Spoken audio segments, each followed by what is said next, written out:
Wednesday night, of course. It's good to see everybody out. Just a little bit, it'd be nice to say we're about to start Lesson 4, but we have a little bit to cover from Lesson 3 still. I have learned that I have an extra week this quarter because some travel plans, but Jesse is suggesting I learned that too early. I'm not going to pull back too much, but I'll try not to. My goal is still to get through Lesson 3 comfortably tonight and at least not get any further behind.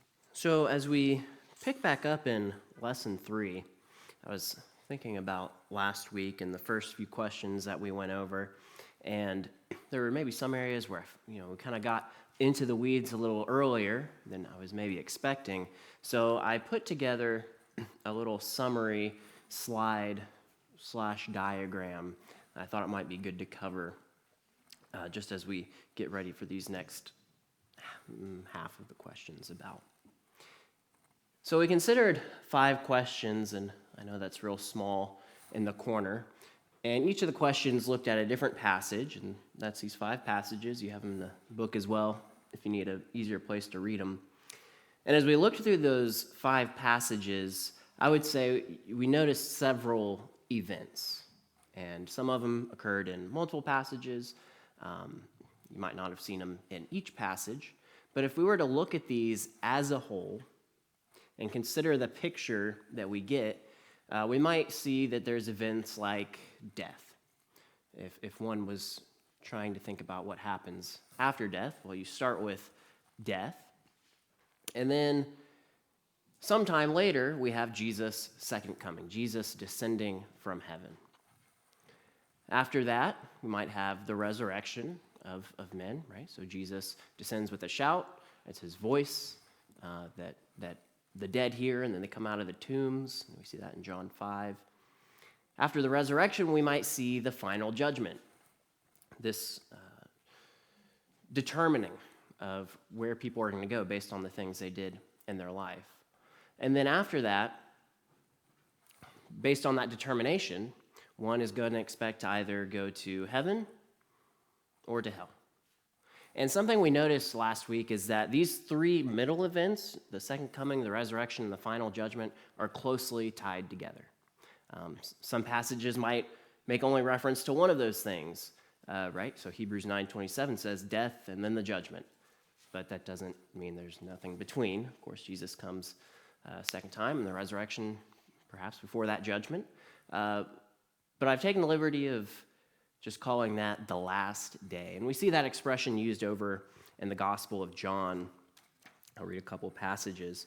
In John chapter 11, of course, when Lazarus dies and is raised from the dead, verses 23 and 24, Jesus is speaking to Martha, and he says, "Your brother will rise again." And Martha answers, "I know that he will rise again in the resurrection on the last day." So we see this idea of the resurrection happening in the last day. And if you turn you might not need to turn, but in the very next chapter, chapter 12, verse 48, Jesus says, "He who rejects me and does not receive my sayings has one who judges him. The word I spoke is what will judge him at the last day." So I've kind of taken that expression and I'm labeling these 3 events maybe collectively as the last day. Of course, beginning with Jesus' second coming there. And I didn't include it, but in 1 Corinthians 15, we also see this idea of the end. I believe Jesse brought that up last week. So once the kingdom of heaven is handed back to the Father, that's the end, right? So that kind of precludes these premillennial ideas. And so looking at this, remember, we're looking at this from the lens of when will we be in heaven? So if we wanted to give a very general answer, if we're not premillennial, if we're not considering those, or if we're not considering this idea that Christians don't go to heaven at all, a pretty easy general answer is that after the final judgment, the Christian will be with Jesus in heaven for eternity. So that would be a general answer to that question, when will we be in heaven? And I would say that's maybe the goal of those first 5 questions, was to kind of get that general answer.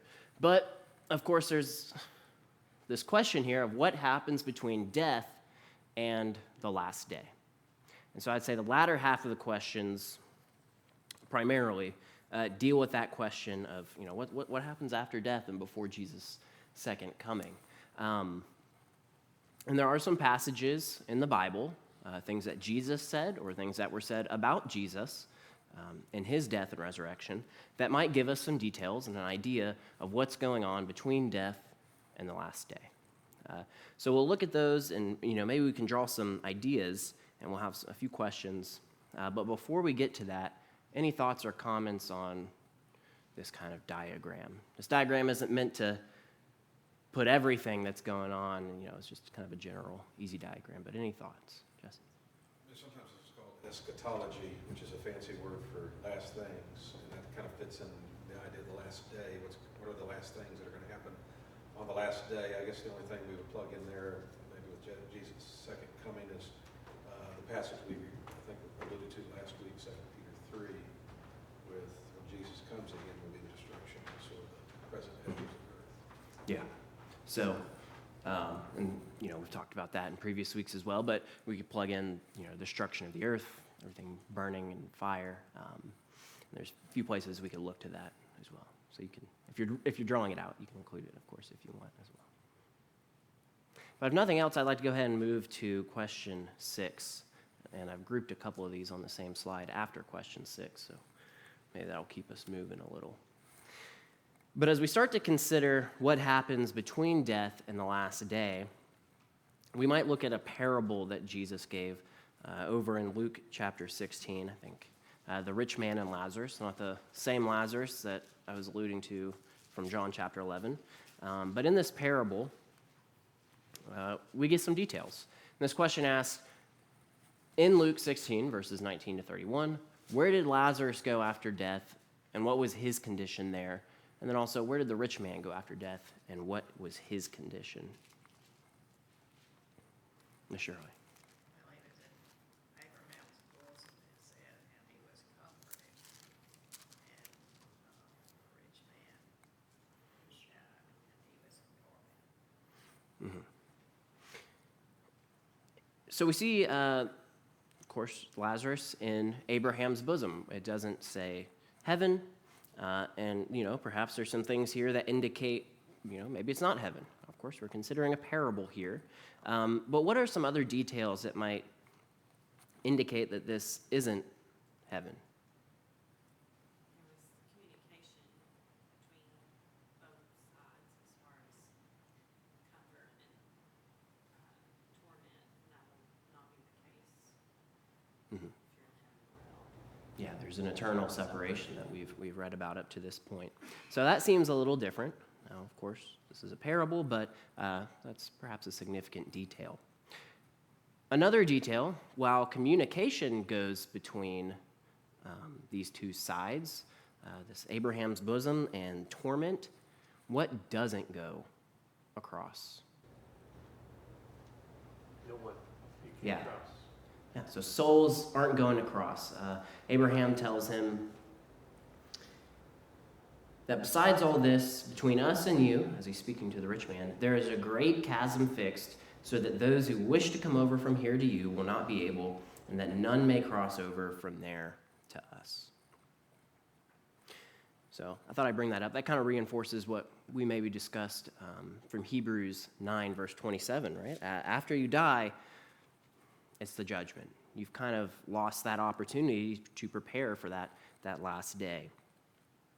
And so we see two different places that one might end up after death, described here as agony or torment, and also Abraham's bosom. It also mentions Hades. Torment in Hades. I don't know if that's different on different translations. Yeah, and perhaps there's a few passages we'll look at after this, but we are looking. Let's see, you said Hades, which 23.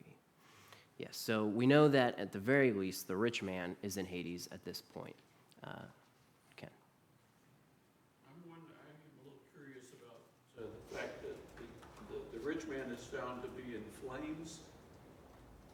If he's in Hades, the realm of the dead, and not in the final punishment, why would he be in flames?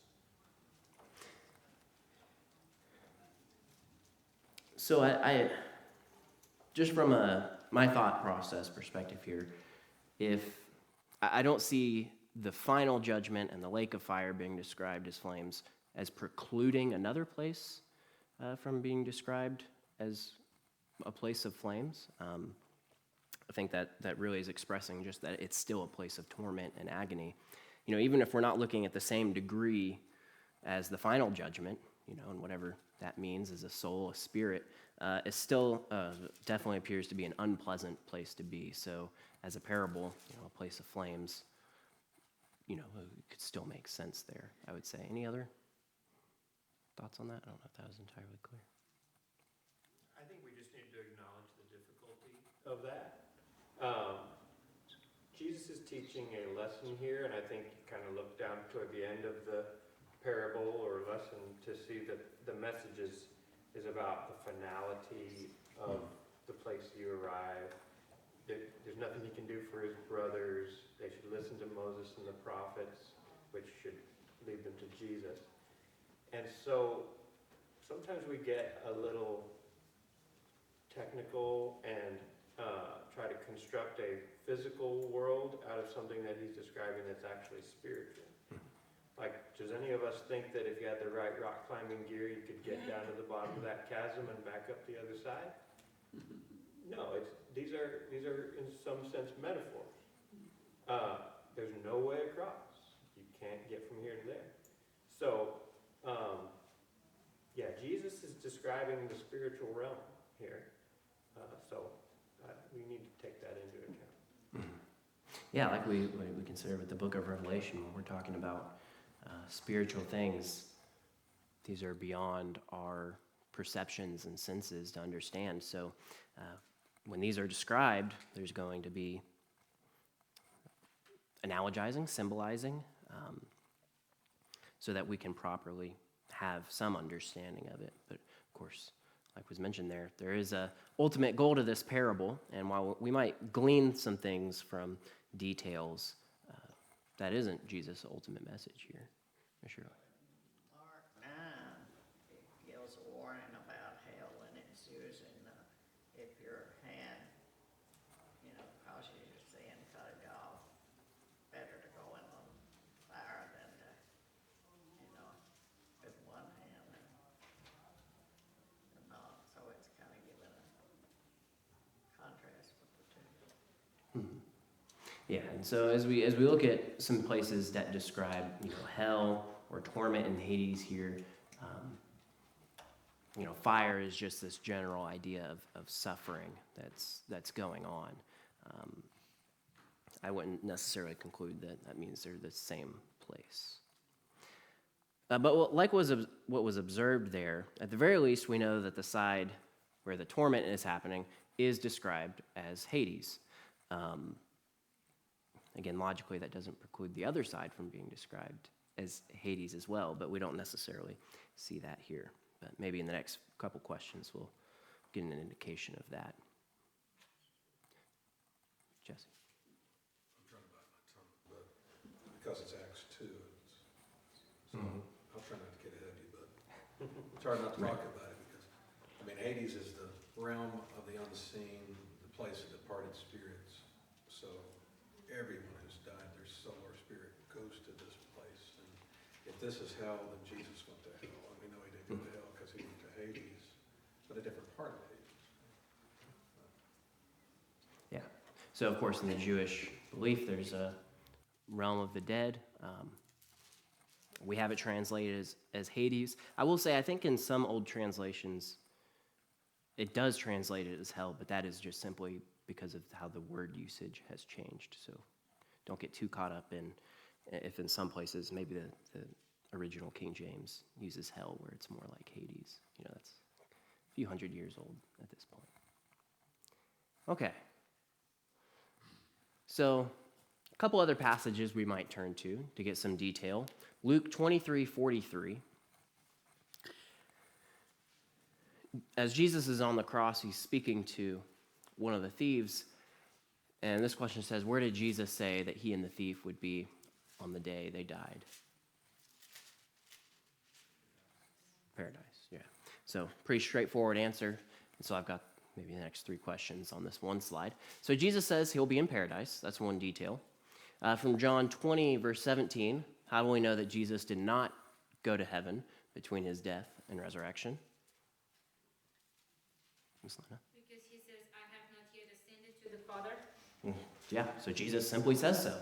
He says he'll be in paradise, but we also know that Jesus himself says he did not go to heaven in that time that he was in paradise. And then one more verse we might go to, as Jesse alluded to, Acts 2:27, where did Jesus go between his death and resurrection?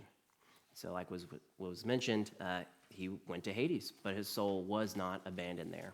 And that's Peter in that first sermon in Acts 2. So based on those 3 things, we know Jesus was going to paradise. He didn't go to heaven in that time period between his death and resurrection, but he was in Hades. So based on those 3, maybe we'll come back to that in just a second, as a reasonable person, if we're using logic, is it reasonable to deduce that there is a paradise in Hades? And again, that's using those details. Jesus said that he would be in paradise that day, and Peter said that he was in Hades. So what do you guys think? Is it reasonable to make the deduction that there's a paradise in Hades? Yeah, so I would say that makes sense. And then if Jesus was in a paradise in Hades, might it also be reasonable to deduce that Lazarus was also in that paradise in Hades within the parable in Luke 16? Okay, so I would say yes to that as well. And I think these are just kind of an exercise as we consider some details that were given in the biblical text. If we were to try and draw a conclusion about what's going on between death and the last day, we might determine that there's this realm of the dead called Hades, and that there's 2 sides, torment and paradise, agony and Abraham's bosom, and that we will be in that place until the last day on the resurrection. So I think that was the primary goal of maybe those last 5 questions we looked at. Ms. Lynn? Well, it's interesting that about the rich man, it just says he died, got buried, and was in torment in Hades. While about the Lazarus, it says he got carried away. So even if he appeared in the Hades together, somehow was the rich man. He got carried away, like he got lifted to the 10th floor of a multi-story building to be away from the place of torment. Yeah, and I think there's several details here in this parable, the rich man and Lazarus, that are perhaps significant, right? We see a difference in how they end up where they're going. One of the big differences is, of course, we're given a name for Lazarus, and we're not for the rich man. And some people have looked at that and said, oh, then it must be real, right? Jesus never uses a name in a parable except for here, so this must be a real person. I think there's other explanations, such as God knows those that are his. Jesus gave this man a name intentionally and didn't give the rich man a name, but again, that's just some speculation there, but perhaps some significant differences. Shirley, did I see your hand? No? Okay, sorry. Another note, just something that crossed my mind as I was reading this, and this is kind of an aside. There are some that would say that Jesus didn't die on the cross, that he was snuck away. I believe that's Muslims would say that, right? That he's still a prophet, but he didn't die on the cross and he snuck away. He didn't die then. I could be wrong on that. It's been a minute. I need to double check that. But I thought it was kind of funny because if Jesus is a prophet and he just told the thief that he and the thief would be in paradise on the same day, and yet the thief died and Jesus was carried away, then wouldn't that make him a false prophet if he was wrong on that? So I don't know. That creates an interesting maybe contradiction in that view. Okay. Then, of course, generally here, question 11. By using Scripture rather than speculation, so going back to those first 5 questions or so, maybe not thinking about those last 5, what can we conclude with certainty about when the saved will be in heaven? Shirley. When Jesus returns and then the judgment. Absolutely. If you're looking at the page that has the questions on it, there's actually one singular verse at the top left That's the last sentence of what Brother Stacy wrote. I imagine it'd be pretty easy to miss. But he writes, "We will be in heaven with Jesus after he raises the dead and judges us all." I think that's a pretty simple answer that just about anybody could get behind. So I would say maybe that's a good conclusion to this lesson on when will we be in heaven. Simply, after Jesus returns, the dead are raised, and the final judgment happens. Any thoughts on this lesson before we move to the next, to lesson 4?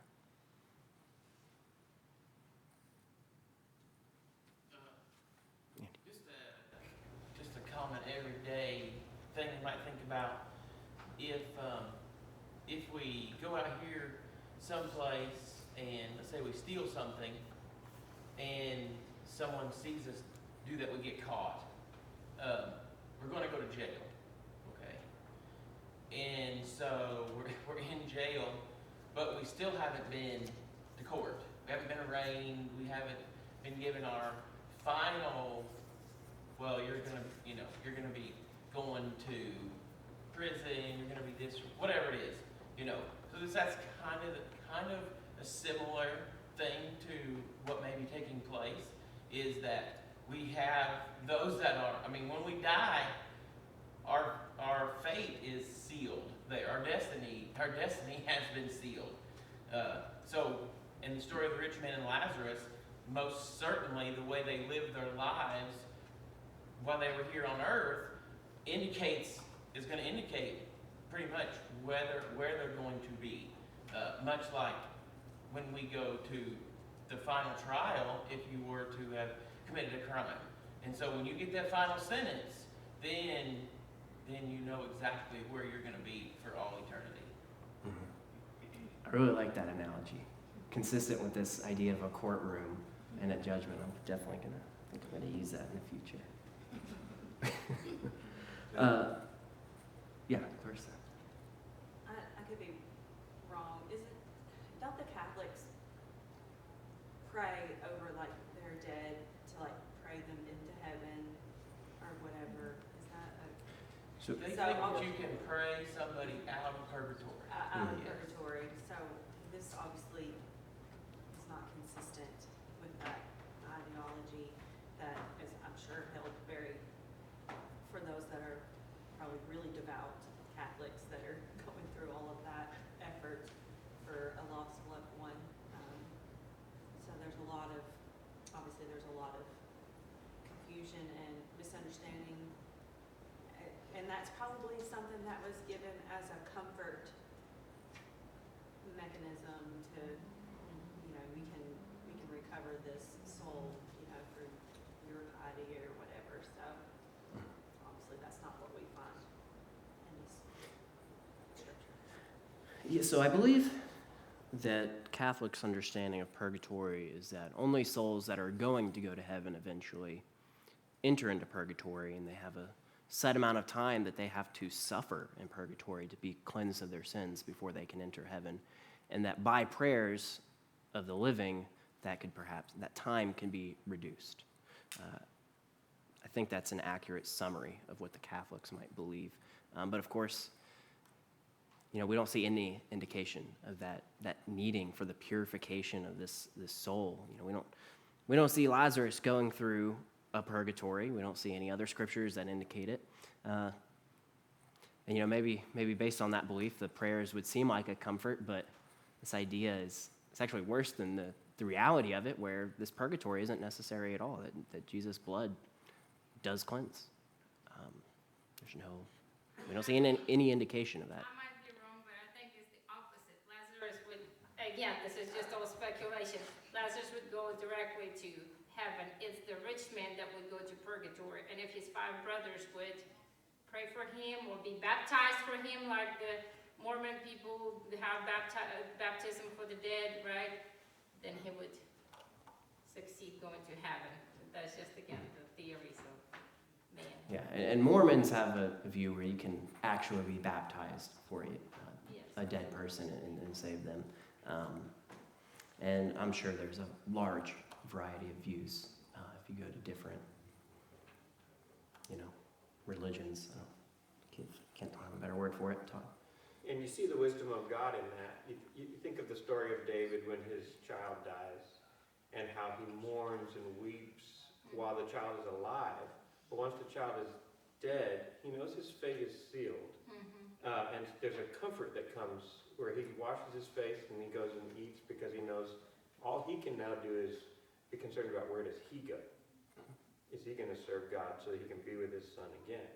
But this man-made construct of, I got to worry about everyone who's already died, pray more for them and be baptized for them, who knows what, to help them. It's like, no, worry about yourself. Their fate is sealed. Mm-hmm. Yeah, he says, let the dead bury the dead, Once you're dead, the living aren't going to change anything ultimately for those that are dead.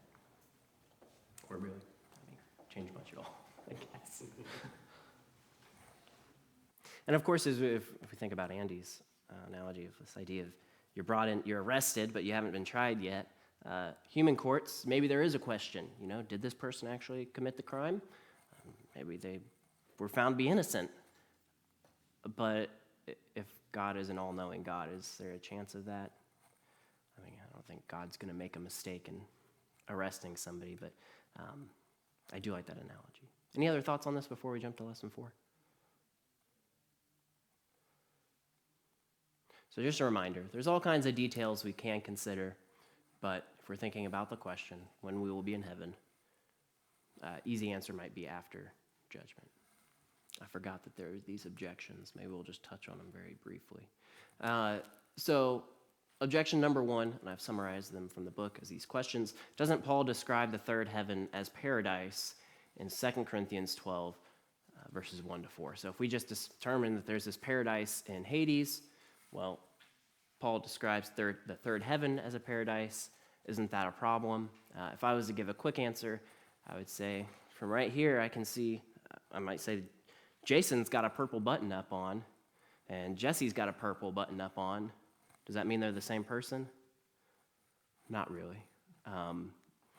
Paradise here seems to be more of a descriptor than a title, say. The places are described as paradise, not titled as paradise in the same way that like Tennessee is Tennessee.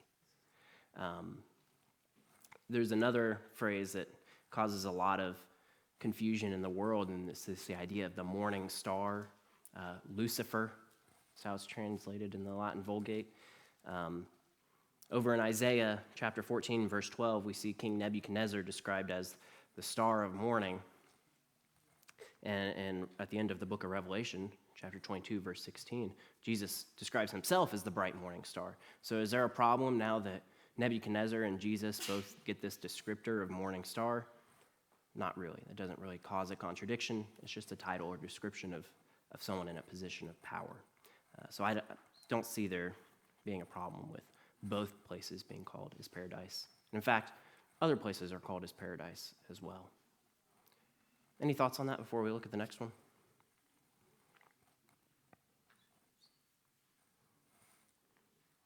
Objection number 2, what about what Paul says about departing to be with Jesus in Philippians 1, verse 23, 2 Corinthians 5, verses 6 through 8, and 1 Thessalonians 5, verses 9 and 10?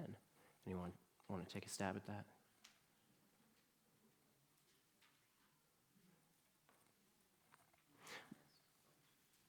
Ask a question? Yeah, absolutely. So in the book, there is maybe the last page of the lesson. He lists 3 objections, and I just summarized the paragraphs as a question. So he didn't actually write these. I just thought I'd include them since he had these topics at the end of the lesson. And I know it's been a week since we were supposed to look at this, so it's been a minute. But we discussed before that in some of these passages, all of them written by Paul, Paul's not even really writing to communicate about what's happening on the last day. He's incidentally, describing these for one purpose or another. And then a couple of these, if you look in the context, for 2 Corinthians 5, verse 6 through 8, for example, the very few next verses give us more details. If you look in Philippians, Philippians chapter 3, verse 20 gives us more detail. If you're considering the lesson to the Corinthians, we of course have 1 Corinthians, and chapter 15 gives us a lot of detail. So in some of these passages, Paul's intention, if you look at the context, is not to describe and let the audience know exactly how the last day is going to turn out. I'll use Brother Stacy's analogy here. If I said I was going to fly to, Maine, and I had a layover, I might just tell you I'm flying to Maine Friday. If I don't tell you about the layover, I'm not lying. I'm not really omitting a necessary detail. It's just a detail that's not relevant to the conversation unless you then ask, do I have a layover or something? So I would say it's not really necessary for Paul to include every step of everything that's going to happen at the end anytime he mentions it. It seems that in some of these cases he doesn't, because that's not his goal. One thing I might say about this is we don't know how time is considered in the spiritual realm. We know that 1,000 years and a day are the same to God. So after you die, we don't know how time is affecting the souls of people that have passed. Maybe it goes fast, maybe it goes slow, we don't know. So maybe, the final judgment will be right after. And it's just kind of a metaphor, I guess, in that way. Yeah, it's been 2,000 years since Christ walked the earth and died and was resurrected. Anybody that's died since then, we can't ask them what time is like for a soul. So that's absolutely a consideration as well. Any other thoughts on this objection? I know we're hitting these a little quicker. Ms. Lynn. Well, this is a very short notice for me I know. to ask the question, to go look through these passages, but like Philippians, he says he has a choice to stay here with them or to go to Jesus. He's not saying, like Jesus said, today you're going to be with me in paradise. So the time there, the timeline, I guess there is indefinite. Obviously, at some point when he dies, his torture on earth is done, right? Because he was persecuted, he was in prison, he was beaten. So he's finally comforted, just like Lazarus in Abraham's bosom. He will be comforted with Jesus. But then, don't we sing songs? Everywhere with Jesus I can safely go. It's not like I'm going to heaven to be with Jesus, right? He is with me in my heart. He's, I pray to him, so I consider he's with me, even without necessarily having to go to heaven. Yeah, I would say that some of these verses here are kind of picked out of their context to draw a point that isn't really being made. One more quick thought. A lot of the religious world, Christian religious world in general, conveys a message, when you die, you're going to go be with Jesus. Maybe like what this objection is trying to say. Like today, he's in Jesus' arms. Maybe it's more of a metaphor, but I think a lot of people believe that too. But I don't see that's what the scripture says. Sure. Yeah, in the totality of what we're given in Scripture. So, Michelle? Last comment he makes on that, it's difficult to see why Jesus would bring the righteous dead out of heaven and be judged only to take them back to heaven afterwards. Wouldn't make sense to go that way. Yeah, it definitely would seem strange. And I guess I haven't asked anybody that thought that, how exactly they think that would work. But it does seem strange if the dead were to go to heaven in the meantime between the judgment and then come out for the judgment and then be taken back into heaven. Strange order of events there. I don't know. Because it seems just as odd to take them out of paradise, judge them, send them to heaven, right? If both are described as comforting reward. So I feel like that logic question needs to be put over in the same category as why punish, then judge, then punish again. Yes. Yeah, and there's again, if I was just thinking through my own thought process, which, I don't know, I feel like that comes across as me speculating. I could see, I believe the Garden of Eden is described as paradise as well. But Abraham's bosom being described as paradise, and then heaven also being described as paradise, I don't see there a need to be each of them being the same or having the same degree of comfort and reward. I don't know, but I don't feel locked into saying that the torment one feels in Hades and agony is the same as the torment that is in hell. There could be degrees. I don't think there's anything precluding it, but we just don't know. When we die, of course, our end is set, but the righteous goes to one place, unrighteous goes to another place till Jesus returns. Final judgment. Yeah. So we're in a waiting place, but it's different for the righteous than the Both after death and then after the judgment, two different places for the righteous and the unrighteous. Well, and our next lesson is gonna really kind of talk about what we know from the Bible that we will be doing in heaven, which I don't think sounds similar to being at rest in paradise and Hades. You hear people all the time saying, when somebody dies, well, they're in heaven. And that's not really a true statement. They're not there yet. Consistently in the Bible, it's after the final judgment that the believer departs to be with Jesus.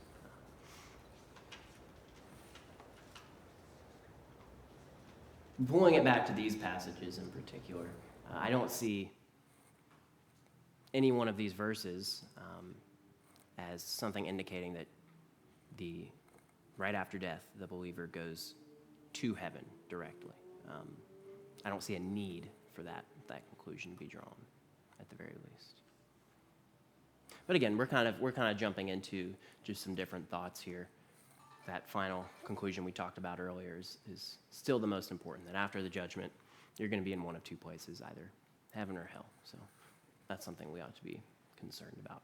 Rejection 3 says, what about the saints before the throne of God in Revelation 6, 9 through 11, and Revelation 7, 9 through 17. You can throw in chapter 8 as well. It's referenced there.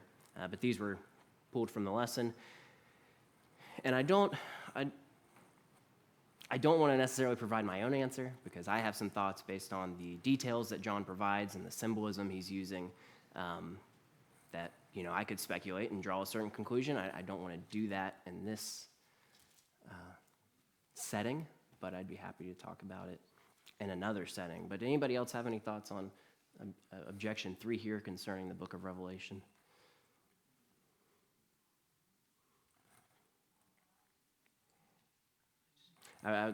Brother Stacy noted that this one of the 3 that he's talking about seems to be the one that has the most merit, just in terms of, it's kind of hard to say. We're talking about Revelation, a book that's full of symbols and is kind of hard to just read literally.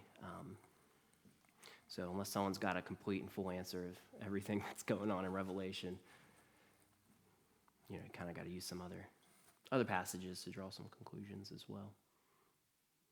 Yeah, I think this one and maybe combined with objection 2,